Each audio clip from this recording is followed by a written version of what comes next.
Tonight's bedtime story is The Comfy Pumpkin by Alicia Ainsley.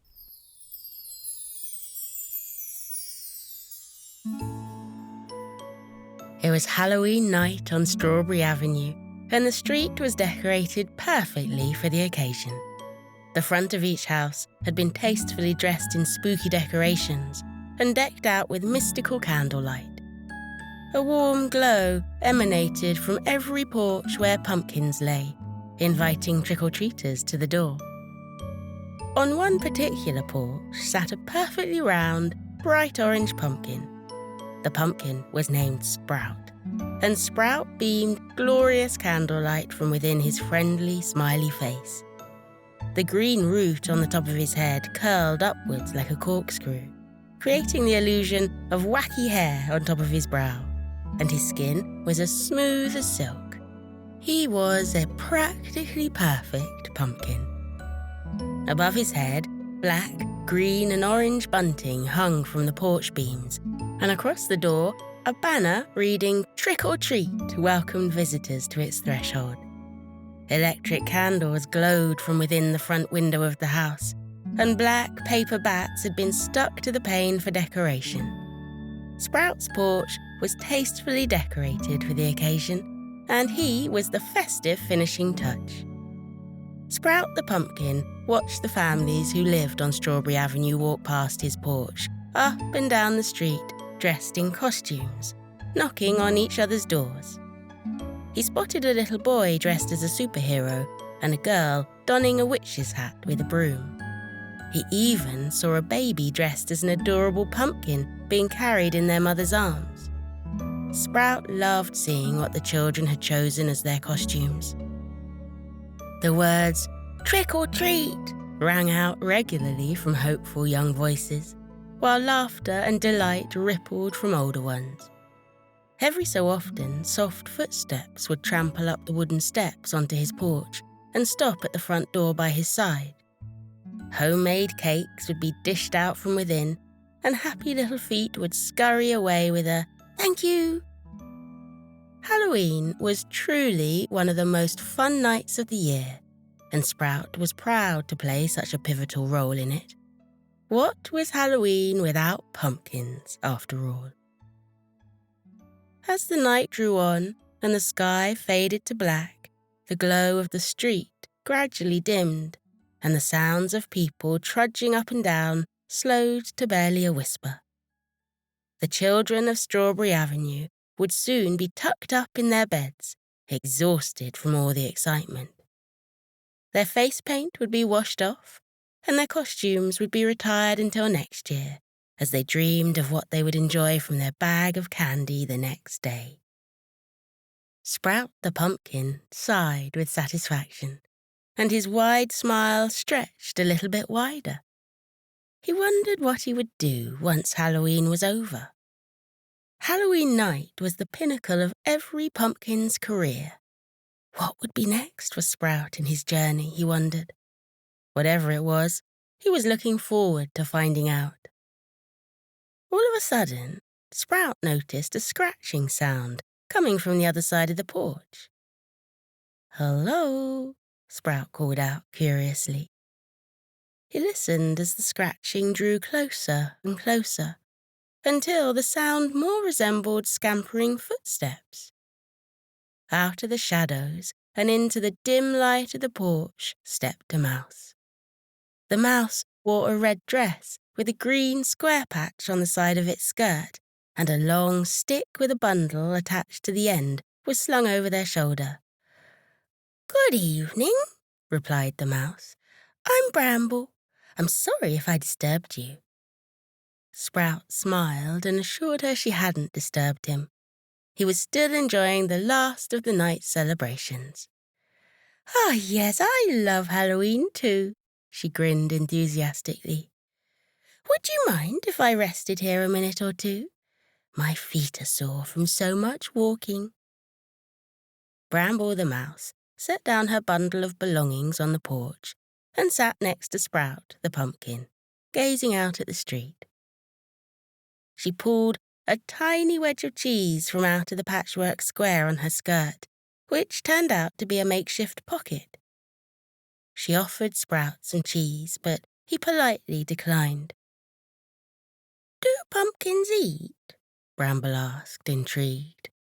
Sprout replied that they did not. "So, what do you do all day then?"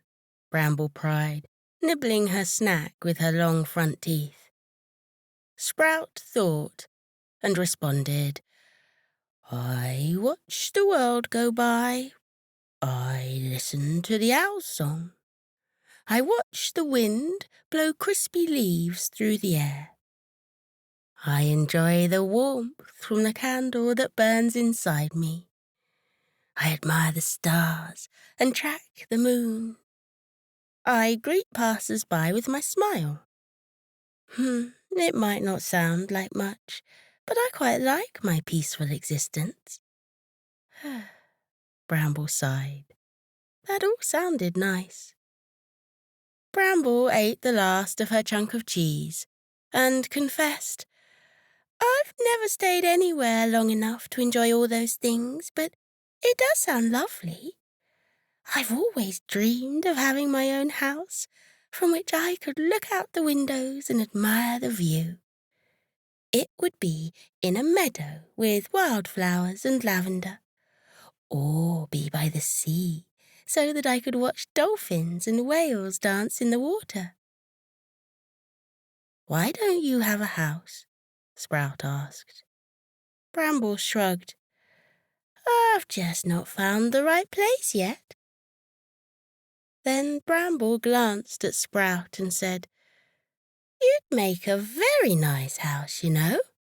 I'm not trying to say that you should be my house, but if you were, you would be a very nice one. Your 2 square eyes would make excellent windows, and your smiley mouth is perfect as a doorway. Of course, you'd need to hang curtains up to keep out the streetlight, but those are easily made." Sprout chuckled at Bramble's observation. He had never thought of himself as being a suitable house for anyone. He'd only seen himself as a pumpkin, nothing else. Maybe there were many things that Sprout could become that he had never thought of before. "What else?" Sprout encouraged her, delighting in the fantasy. "What else would you do with me if I were your house?" Bramble's whiskers twitched with a smile. She liked this game. She jumped up to her feet and walked up close to Sprout. "May I?" she asked politely. Sprout opened his mouth a little wider, and Bramble the mouse tottered inside, inspecting the pumpkin. She hummed as she took in the place. "There's plenty of room in here for someone as small as I am. You could fit a bed over there," she said, pointing to one corner. "And you could set up a little stove over there by the candle. And there's even space for an armchair or 2 right by the window. It's a pretty perfect space." Sprout's smile widened with pride. Perhaps she was right. Perhaps he would make a perfect house for someone tiny. Bramble reached out to touch the wall as she pondered. "Right here, you could put up some shelves." But as her furry hands grazed the inside of the pumpkin, Sprout erupted into giggles and shuddered. "That tickles," he laughed. Bramble pulled her hand away quickly and giggled too. "Oops, sorry," she tittered. Bramble continued to whimsically design Sprout the pumpkin's interior, envisioning how she would like her dream house to look. She described the yellow and pink curtains she would hang from the windows and stitch together herself. She explained how she would build wooden flower boxes to drape from the window ledges and fill them with wildflowers like sunny primrose and violet foxglove. Every morning, she would pick fresh bouquets from the nearby fields and arrange them in a vase on the dining table she would fashion out of a cotton wheel. As for the armchairs, she would only begin with one. After all, there was only one of her, and she didn't expect much company to begin with. Bramble humbly boasted that she was rather good with a needle and some string, and she could easily whip up a floral armchair for herself with a scrap of old fabric and a bundle of fluff. Her bed would be easily constructed from a discarded tuna can and stuffed with hay to make a comfortable mattress and pillows. Then she would pull her patchwork quilt over her and lie there, gazing at the stars out of the nearby window. Bramble smiled wistfully and stopped her designing as she looked around the pumpkin, visualizing it all. Sprout didn't want her to stop. It sounded wonderful. Yes, you would make an excellent house, Bramble exhaled, dropping to the floor and rubbing her sore, weary feet. Sprout the pumpkin felt inspired by Bramble's creativity. He could picture everything she described in his mind. He could be magnificent, and above all, he would have a purpose beyond Halloween night. Providing a home for a wandering soul was a special honor. And with winter approaching, more animals than ever would need a house to retreat from the cold into. Creatures just like Bramble the mouse. Sprout watched Bramble rub her feet and paused. He knew he didn't have the views that Bramble had described for her dream house. There was no ocean outside or meadow full of blooms. But there was a rather delightful street full of welcoming people and animals. Christmas would arrive on Strawberry Avenue soon, too, with its twinkling fairy lights and elaborate trees. And in the summer, the residents pruned glorious, colourful beds of flowers. Strawberry Avenue was always a delight for the eyes. Bramble, Sprout approached hopefully. Feel free to say no, but if you wanted, I would be honoured to be a house for you. Bramble gasped with surprise. She hadn't expected Sprout to offer. She hadn't expected anything at all. She had just let her imagination get carried away with itself. Bramble stuttered. I wouldn't want to impose, Sprout. I'm sure you would prefer not to have me scampering around while you're trying to enjoy your quiet life. Sprout giggled and assured her that he would adore the company. Excitement bubbled inside Bramble until it practically flowed out of her. Oh, yes, please, Sprout. I would absolutely love to. Thank you, thank you, thank you. Bramble wasted no time in setting to work, turning her dream house into a reality. The little mouse promptly unpacked her belongings from the bundle she carried. She didn't possess much, only a few special trinkets, a needle and a patchwork quilt. But Bramble was handy, and her imagination and skills seemed to reach no end. She collected the components she needed and set straight to work building her perfect humble abode inside Sprout the Pumpkin's orange walls. She dragged an empty fish can out of the house's recycling to make her bed and found a tiny dry paint pot she could use as a dining table. She plucked blades of grass from the garden to make a mattress and stuffed them inside the fish can before laying her patchwork quilt on top. In the trash, Bramble found an old cuddly toy that would be perfect for her armchair once she pulled the stuffing out. So she set to work collecting small twigs to form the base of the chair. Using her needle and some string, she tied the twigs in place, filled the gaps with stuffing, and draped a piece of fallen bunting from the porch over the top. She stitched the material tightly to the frame, and Sprout was very impressed to see a fully fledged armchair sitting there within next to no time. Lastly, Bramble thrifted a discarded tatty scarf off the street, made from rouge and gold thread, which she declared would be perfect for her curtains. Everything was falling into place, as if it was meant to be.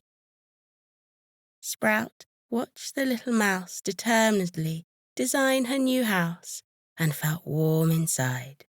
And not just because of the candle. He was excited to see what it would be like to play the part of a house for a mouse. Once Bramble was finished stitching up the curtains, sourcing some shelves and setting up a cooking pot, she boiled some water on the stove. She looked around as she patiently waited. Bramble still had much to do to finish transforming Sprout into her dream house, but she was content with the progress she'd made in such a short amount of time. The little mouse yawned and stretched her arms above her head. She was starting to grow tired. "I can't wait to see what tomorrow brings now that I have a new comfy home," she professed.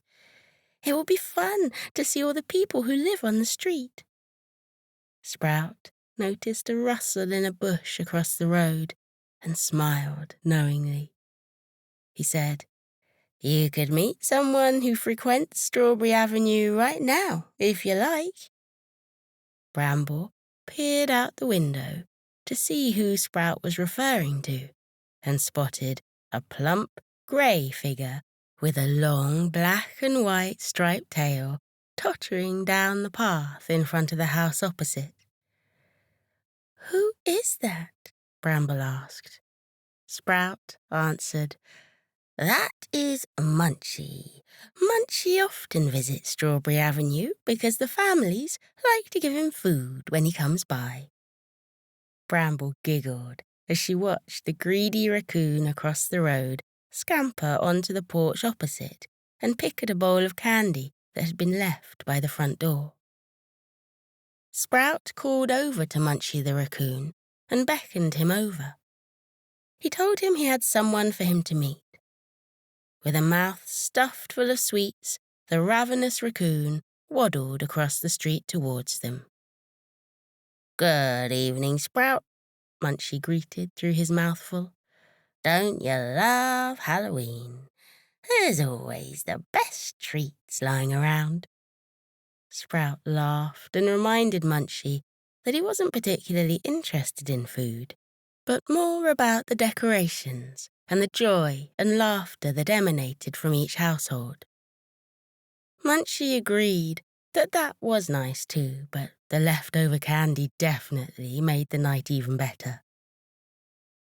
Munchie was surprised when he noticed the little mouse face staring at him from within Sprout's left eye.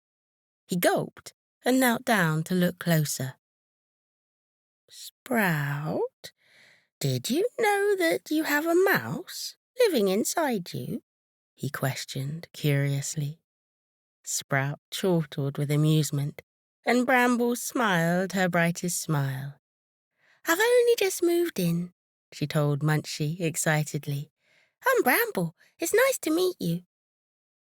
Munchie shook her tiny hand through the window and welcomed her to the neighborhood. Munchie felt his tummy grumble. No matter how much he ate, he was never quite full. "Any chance you got some cheese in there?" Munchie tried. But Bramble didn't have any food yet. She would need to go foraging tomorrow to stock up the shelves in her new humble abode. Alternatively, she politely invited Munchie to join her one day for afternoon tea, which he unsurprisingly accepted. Bramble was delighted to make a new friend. Sprout watched their interaction proudly, happy to have helped introduce them. After a few minutes of getting to know each other, Munchie left Bramble to enjoy her first night in her new house and wished Sprout a peaceful evening. The raccoon continued on his trawl of the neighborhood, scrounging for dropped treats and tapping on windows for leftover scraps of dinner. Bramble contentedly returned to her cooking pot and, using a ladle, poured herself a cup of tea. She happily settled down in her bed of grass with her tiny cup and a sigh. Ah, she exhaled after swallowing a sip of tea. Yes, I like it here. I can see perfectly outside through your left eye like a window. I only wish it weren't night time so that I could properly admire the view of the street. Her comment gave Sprout an idea. He offered, In my opinion, I think nighttime has some of the best views. If you like, I could show you. Bramble nodded her fuzzy head with intrigue, and Sprout the pumpkin began to shudder softly. To Bramble's amazement, Sprout uncovered the roof of his head, where his stalk protruded, opening up a window in his roof to the night sky. From Bramble's bed, she now had a perfect view of the glimmering moon and the shimmering stars. Starlight shone down into the pumpkin, illuminating the room with a subtle silver glow. Bramble grinned and admired the night from her personal skylight as she drank her tea. I hadn't even noticed it was a full moon tonight until now, she commented contentedly. Bramble and Sprout stargazed together for a while, identifying the constellations and discussing the mystic of the moon. Bramble taught Sprout how to identify the North Star in the sky from the end of the Big Dipper constellation.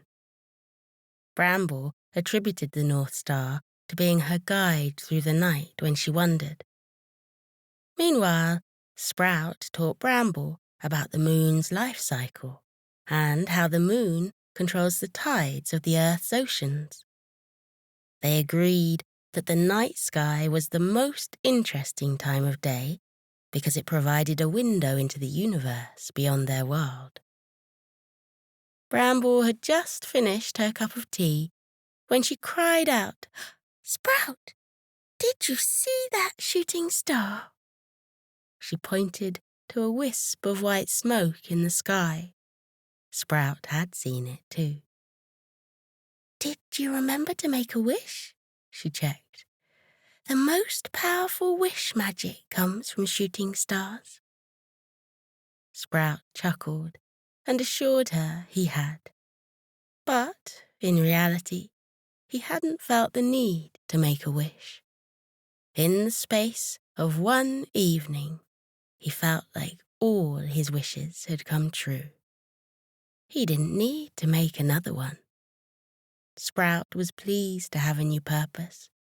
Now that he had Bramble to care for and keep him company, he didn't want for anything else. As midnight approached, Bramble's eyes grew heavier and heavier, and her furry body melted into the soft blades of grass. She pulled her patchwork quilt up to her shoulders and snuggled in. She closed her eyes. Her breathing slowed. Each breath became deeper. Just as Sprout thought Bramble had fallen asleep, she whispered from her bed, "Actually, I was wrong about you, Sprout. You don't make an excellent house after all. You make an excellent home." Sprout was confused. What was the difference between a house and a home, he asked. Bramble responded, "A house is the four walls that you live and sleep in, but a home is where you feel safe and belong. You make an excellent home, Sprout." Sprout beamed silently. He didn't say it, but he, too, felt like he had finally found a home. A home with Bramble, the sweet, wandering mouse. As the stars twinkled overhead, Bramble drifted off in her soft fish-can bed, snoring gently as dreams overtook her mind. Sprout retracted the roof of his pumpkin head back into place and dimmed the candle inside of him to the faintest ember, keeping Bramble warm against the October night air as she slept. Sprout then closed his eyes and began to dream. But instead of dreaming about pumpkin patches and crunchy autumn leaves, he dreamt of another day where he and Bramble would watch the world go by and enjoy the simplest of life's pleasures with each other for company. Sprout felt excited for the future that lay ahead beyond Halloween night. After a while, the door to the house opened, and a little girl called Darcy stepped out onto the porch. She looked at the pumpkin she and her mother had carefully groomed the day before and peered closer. Something seemed different. When she saw Bramble the mouse peacefully curled up inside, she gasped with delight. "Mummy, come look," Darcy whispered back into the house. Her mother joined her on the porch and gasped with adoration when she saw Bramble the mouse sleeping soundly inside Sprout's pumpkin body. "Oh, how adorable," her mother gushed. Darcy asked her mother what they should do. It seemed unfair to move the pumpkin when a mouse had made such a cozy nest in it. They agreed that they should leave the sleeping pair be. They looked far too peaceful to move. Sprout the pumpkin and his new mouse friend could stay on their porch as long as they wanted. Darcy and her mummy tiptoed back inside their home, hoping not to disturb the little mouse house, and turned off the porch light. The candles in the window turned off and the curtains closed. The house fell dark as the family turned off all their lights for bed. Only the street lights and the starlight remained to provide vision in the night. On that quiet porch, Sprout the pumpkin and Bramble the mouse slept tranquilly beneath the moonlight, safe in the knowledge that they had both found a new home in each other. We're drifting towards dreams now, the happiest, loveliest dreams you've ever dreamt. We're calm and cozy. Your breathing is relaxed and you can feel that lovely weight of the blanket keeping you safe and warm. Aren't you comfy? You are so warm and cozy, so sleepy. As you drift into dreams, count all the things you're grateful for. Let yourself fill up with all of the little moments that made you smile today. See the faces of the people that made you laugh. Think of the things that challenged you. Think of the things you learned and the practice that meant you'll be a little bit better tomorrow than you were today. Think about how warm and cozy and sleepy you are here in your bed. What a day you had. Wonderful things lie ahead for you too. You will have wonderful adventures tomorrow and the next day and the one after that. The whole world is waiting for you. But there's no rush. There's nothing more to do today. All that's left for today is rest, deep cozy sleep. The most beautiful of dreams are waiting for you now. That's why you're drifting off, gently, into dreamland. So keep breathing slowly. Let yourself get toasty warm. Let your eyelids stay heavy. And know that you are safe. Remember that you are smart. You are brave. You are kind. And you are loved. Think it to yourself. I am smart. I am brave. I am kind. I am loved. You are a dream. When tomorrow comes, you'll face it with a smile, because you are smart, brave, kind, and loved.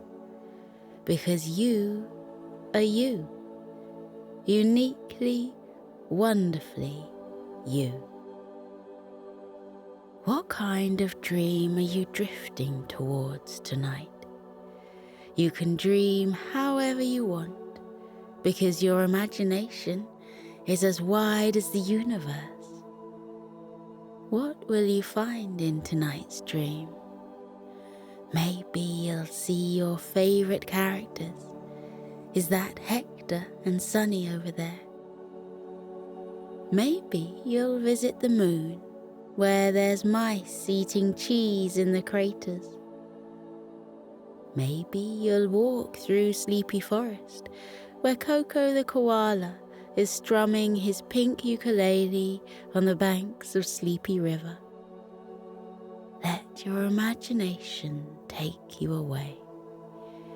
Your dreams are all yours, and you deserve the sweetest dreams of all, because you are brave, you are kind, and you are loved. You are brave, you are kind, and you are loved. And you are wonderfully, uniquely you. You are a dream, and it's time to sleep, tucked up in your bed. Breathe slowly and melt into your bed. Isn't it warm and soft and cozy? It's time to rest. Take deep breaths in and out and let yourself relax as you say goodbye to the day. Let your body get even heavier. Let your whole body go floppy. Drift deeper into sleep with every breath and say goodnight. Remember, tomorrow will be a good day because you have a big heart. You are a good friend. You believe in yourself. You know there's nothing better to be than yourself. It's okay to get things wrong. It's okay to ask for help. You can do whatever you set your mind to. Be proud to be different. Be proud of your achievements. Be proud of yourself. You are a good learner. You are a good listener. You are a good example to others. You are valued. You are loved. You are sleepy. So drift off now, little one. Let the dreams take over. As you sleep, let your dreams take you to magical lands and faraway places. Remember, there's no room for worries in your dreams, just magic. It's a magic place where anything can happen, anything you want. It's a place of positivity and light. Let positivity soak into you and fill you up. Imagine it as a golden light traveling from the tips of your toes to the top of your head. Imagine that wherever the light touches you fills with happiness. Imagine that the light makes you feel calm. You're wrapped in a warm, cozy glow within your soft, toasty blanket. Isn't that nice? You are safe, tucked up tight. So sleep soundly all through the night. Sweet dreams, little one. I'll see you soon.